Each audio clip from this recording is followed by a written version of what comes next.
Tito,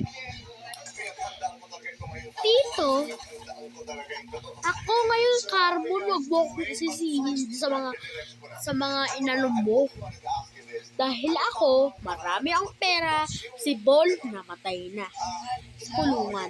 At noong araw na yun, ginawa ko lahat ng mga sinabi ko sa iyo na walang sinasabi si Bol sa akin. Kapatid ko si Bol, katawag. Nung nabubuhay pa siya, tinutulungan ko siya, binibigyan ko siya ng pera, tapos kayo, hindi niyo naman maayos yung ano niya. Ikaw, Nay, binibigyan kita ng pera para pampagamot kay Bol. Pero anong ginawa mo doon?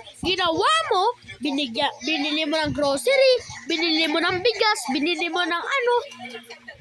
Bakit? Ako marami yung pera. Kahit kung anong gagawin ninyo sa pera na iyon, gagawin nyo na yung mga pangangailangan. Sinabi ko sa iyo, wag na yung pagkain, yung bigas, yung mga ano, pero ang kulit-kulit mo. Ako nga ang tagasunod ng mga grocery, mga ulam, yung mga ano. Kapag kumakain tayo sa labas, wala. Kapag meron naman ako sahod, binibigyan ko naman kayo para sa mga pangangailangan. Si Bol, anong sa huling hantungan, inano nyo? Patawad, anak. Sorry, anak, ha. Kung ayun yung ginawa ko sa pera na binigay mo.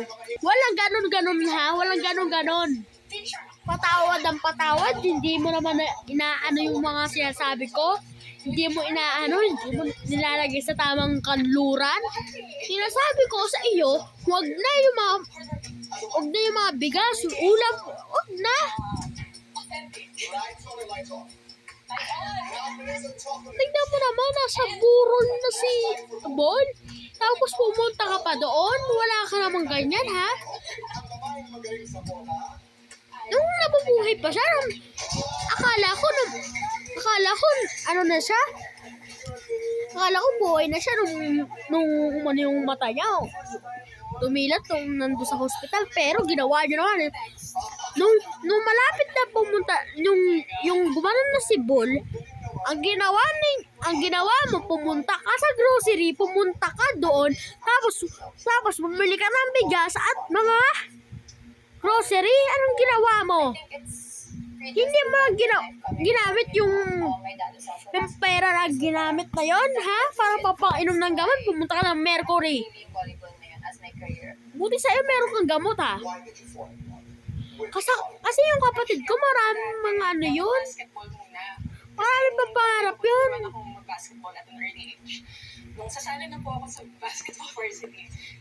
Patawad talaga, anak.